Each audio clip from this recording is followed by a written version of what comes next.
ఈరోజు పాలమూరు పట్టణంలో మనమందరం కూడా ఒక సెలబ్రేషన్ జరుపుకుంటున్నాము. ఒక పండుగ వాతావరణం ఇక్కడ మనము చూస్తున్నాము.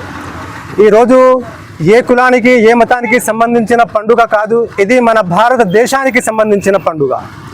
ఎందుకంటే మన పండుగలను మనం జరుపుకుంటాము. కానీ ఈరోజు మన భారత సైన్యం ఉగ్రవాదుల యొక్క హెడ్ క్వార్టర్స్పై బాంబులు వేసి వాళ్లకు మంచి బుద్ధిని నేర్పించింది.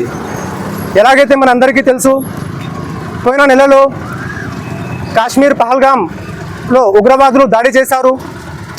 దాంట్లో సుమారుగా 26 మంది భారతీయులను వారు చంపారు. మన భారతదేశంపై ఎన్నో దేశాలు కుట్రలు పొందుతున్నారు. వారు చేసే కుట్రలు ఏమిటి అంటే, మన భారతదేశం ఎక్కడ విశ్వగురువుగా ఎదుగుతుందో అనే ఉద్దేశంతో మన మధ్యలో మత చిచ్చులు పెట్టేసి మరి హిందువులు, ముస్లింలు, క్రైస్తవులు అనే వేర్పాటు వాదాలను వారు సృష్టిస్తున్నారు. ఇది అక్షర సత్యం.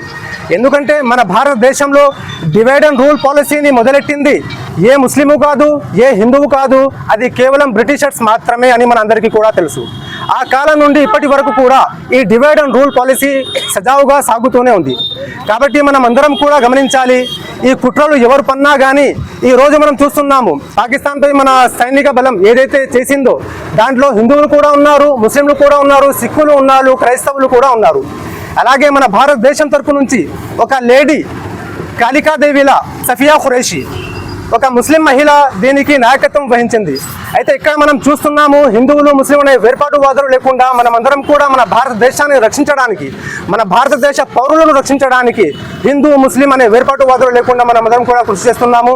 కనుక ఇక ముందు ఎవరైనా భారతదేశంపై కన్ను విప్పి చూస్తే వారికి ఇంతకంటే ఘోరమైన శిక్షను విధిస్తామని తెలియజేస్తూ, మరోసారి ఎవరైతే కుట్రలు పన్నుతున్నారో, ఎవరైతే ఇలాంటి దౌర్జన్యాలు చేస్తున్నారో వారికి ఈ లోకంలో శిక్ష పడకున్నా పరలోకంలో మాత్రం ఆ సర్వసృష్టికర్త దేవుడు తప్పకుండా శిక్ష విధిస్తాడని తెలియజేస్తూ ముగిస్తున్నాను.